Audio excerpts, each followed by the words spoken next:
Un jour, il y a une de mes clientes qui m'a dit: je dépense 300 € par saison en vêtements et je me sens jamais élégante. Je lui ai demandé de me montrer ses 10 derniers achats. 9 sur 10, il y avait des fibres synthétiques, des coupes approximatives, des logos visibles. Elle achetait beaucoup, mais elle n'achetait pas bien. Donc en 3 mois, on a reconstruit son vestiaire autour de 15 pièces. Elle dépense moins et elle se sent mieux habillée que jamais. Ce que j'ai fait avec elle, je vais te l'expliquer dans cette vidéo. Les matières qui font la différence, les coupes qui tiennent dans le temps, les accessoires qui signent une image et l'attitude qui porte tout ça. Et je vais te parler d'un accessoire que personne ne prend au sérieux et qui est pourtant l'outil de transformation le plus rapide de ton vestiaire. On commence par la base de tout, ce qui se voit avant même la coupe ou la couleur, c'est la matière. Mais avant de commencer, pense à t'abonner et à activer la cloche. Partie 1, la matière, le fondement de tout. Commençons donc par le commencement, ce que l'œil perçoit en premier avant même la couleur ou la forme, c'est la matière. Alors déjà, première question que je vais te poser, c'est est-ce que tu regardes l'étiquette de composition quand tu achètes un vêtement? Sois honnête. La plupart des femmes regardent la couleur, la coupe, le prix et elles passent à la caisse. Sauf que l'étiquette, personne n'y touche et c'est précisément là que tout se joue. Donc voilà pourquoi l'œil humain détecte la qualité d'une fibre à distance, avant la couleur, avant la coupe. C'est un mécanisme visuel, pas une intuition. Une matière médiocre, elle capte la lumière de manière artificielle, elle brille là où elle devrait être mate et elle se déforme là où elle devrait tenir. Concrètement, ça donne quoi? Tu peux avoir le blazer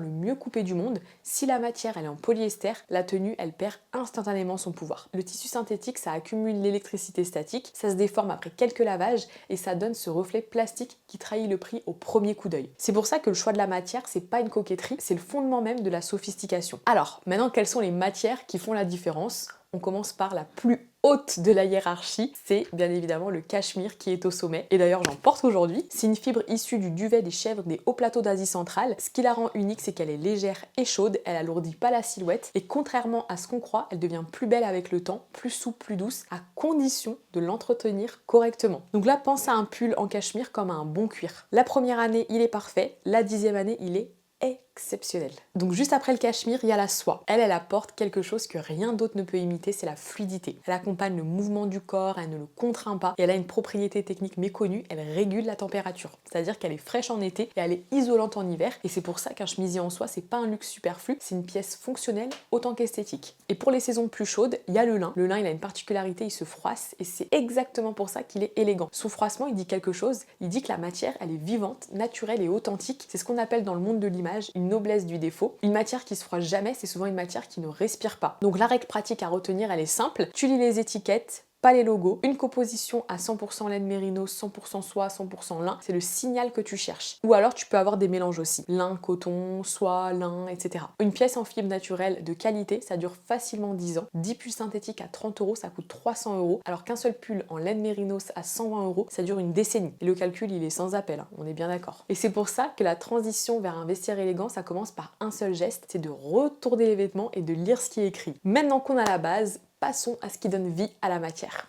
Donc, partie 2, la coupe, ce qui donne structure à la matière. La coupe, c'est l'architecture du vêtement. La matière pose le fondement, la coupe construit l'édifice, et une coupe parfaite, ça flatte la morphologie sans la contraindre. Elle crée des lignes qui traversent les décennies sans paraître démodées. Donc on va commencer par la pièce maîtresse de toute garde-robe, c'est le blazer. Un blazer bien coupé, ça structure l'image immédiatement. Il apporte ce qu'on appelle l'aplomb de silhouette, cette impression que la personne qui le porte maîtrise son espace. Le détail technique à vérifier avant d'acheter, c'est la ligne d'épaule, elle doit être nette, ni tombante, ni trop carrée, et c'est elle qui définit tout le reste de la tenue. Et d'ailleurs dans les blazers, le double boutonnage est particulièrement efficace parce qu'il va créer une ligne verticale qui équilibre les proportions et impose une présence naturelle. Imagine juste deux femmes en réunion, il y en a une qui porte un blazer double boutonnage bien coupé et l'autre un plus synthétique. La perception, elle est radicalement différente avant même qu'elles aient prononcé un seul mot. Parce que tu vois, typiquement, ça se trouve, celle qui porte le blazer à double boutonnage est moins compétente que celle qui porte le pull en synthétique. Mais vu que celle qui a le double boutonnage est plus présentable et a une meilleure image, eh bien c'est elle qui aura plus de crédibilité au premier abord.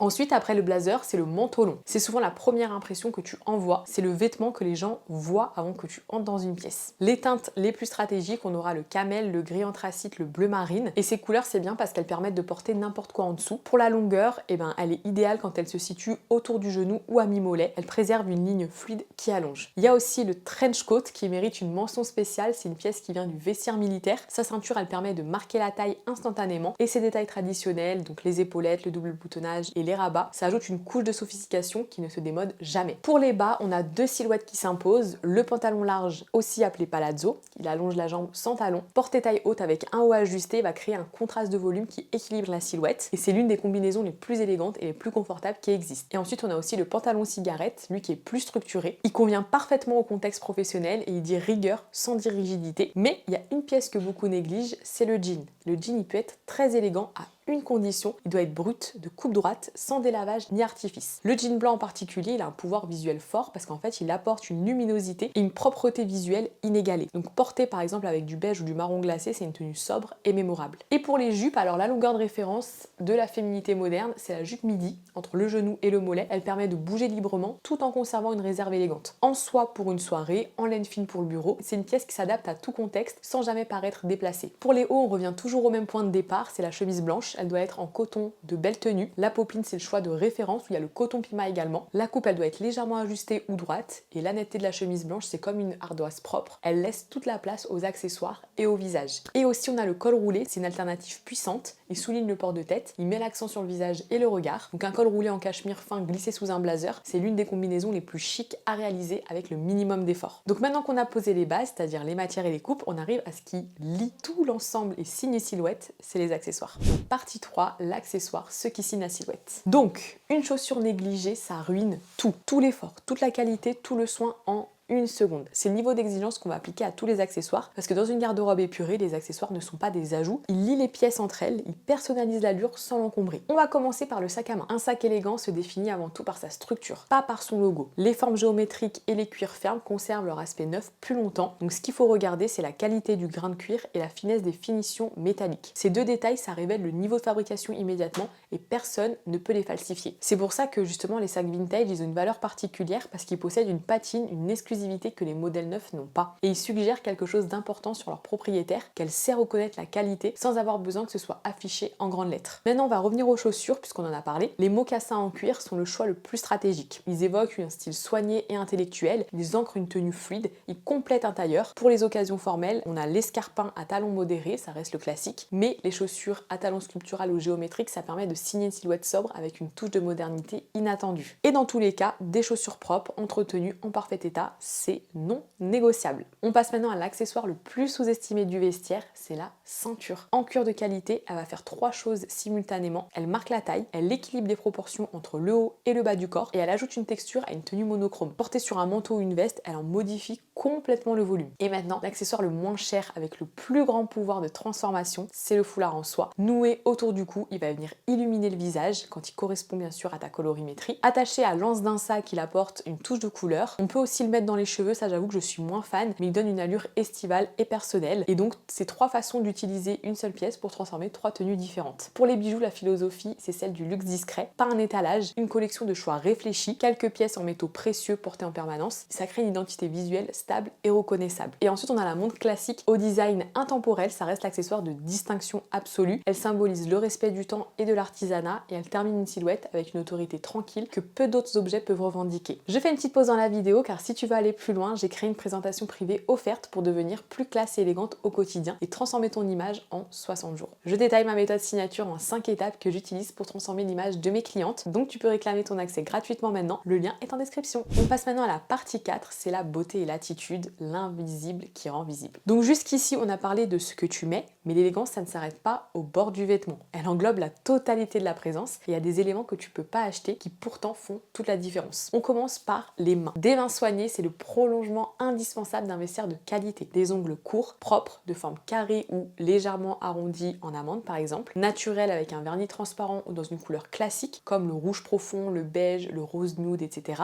C'est pas une question de coquetterie, c'est une question de cohérence. La femme qui soigne ses mains, elle dit quelque chose sur son niveau d'attention aux détails. Et ce message, il se lit avant même qu'elle parle. Pour le maquillage, la philosophie est celle du naturellement sublimé. Moins, c'est plus. Ça, que ce soit pour le maquillage, les tenues ou la coiffure, je te le dirai toujours. Donc ça passe par un teint frais, des sourcils brossés, des cils courbés, une touche de baume coloré. C'est suffisant pour projeter une image soignée et moderne. Mais pour les occasions où une transformation s'impose, il y a une pièce de maquillage qui change tout, c'est le rouge à lèvres. Un seul rouge à lèvres, ça peut structurer un visage entier et donner une allure formidable au t-shirt blanc le plus basique. C'est l'outil de transformation le plus puissant du maquillage et c'est le plus rapide. Il y a aussi la signature invisible qui est le parfum. Il persiste après que tu es parti. Donc c'est important de trouver sa fragrance personnelle, celle qui fusionne avec la chimie de sa propre peau. Ça, c'est vraiment une étape clé de la construction de l'image. Et la règle de discrétion s'applique ici aussi. Le sillage, il doit être une invitation au rapprochement et jamais une agression. Parce que c'est vrai que ça nous est déjà tous arrivé de croiser une personne qui sent le parfum mais hyper fort. C'est pas ça qu'on veut. Et maintenant, l'élément le plus crucial de l'élégance, celui que tu ne peux pas acheter, c'est la posture. Se tenir droite, épaules relâchées mais en arrière, tête haute. Ce seul ajustement, ça transforme instantanément la perception d'un vêtement. Sans cette présence habitée, même la soie la plus chère, ça reste un tissu inanimé. Donc le contexte visuel, franc et chaleureux, ça amplifie cet effet, communique une confiance inébranlable. L'élégance, c'est avant tout une question d'aplomb, de respect pour l'espace qu'on occupe. C'est pour ça que la posture, c'est pas un bonus, c'est la couche finale qui active tout le reste. Et il y a un dernier endroit où cette posture, cette exigence envers soi-même se teste vraiment. On passe à la partie 5, l'élégance pour soi, le test de ton vrai standard. Il y a une erreur très courante, réserver son élégance aux autres. Porter ses vieilles affaires déformées chez soi le soir, se dire à quoi bon, de toute façon, il n'y a personne qui me voit. Ça, c'est une erreur profonde. La manière dont tu te traites quand personne ne te regarde, c'est le véritable indicateur de ton niveau d'exigence personnelle. Donc, investir dans des vêtements de nuit de qualité, donc des pyjamas en coton fin, des nuisettes en soie, des peignoirs structurés, ça maintient un sentiment de dignité et de respect envers soi-même du réveil au coucher. L'état d'esprit, il change complètement et l'estime de soi, elle va venir se renforcer. Et cette exigence, ça s'étend aussi aux objets du quotidien. Par exemple, de boire son thé dans une belle porcelaine, d'utiliser une papeterie soignée pour noter ses idées, de parfumer son intérieur avec des essences naturelles. En fait, c'est des petits luxes du quotidien qui nourrissent l'image intérieure et c'est cette image intérieure qui rayonne vers l'extérieur. Parce que l'élégance, elle ne se met pas en veille quand tu rentres chez toi, elle s'entretient en permanence et c'est justement cet entretien constant qui explique pourquoi certaines femmes semblent toujours prêtes, toujours justes, sans effort apparent. Voilà ce que révèle l'ensemble de cette approche dans sa globalité. L'élégance intemporelle repose sur une simplification consciente en éliminant le bruit visuel, les logos envahissants, les couleurs agressives, les matières synthétiques. On laisse place à la personnalité réelle et à la qualité des objets. Les matières naturelles fondent le socle, la coupe donne la structure,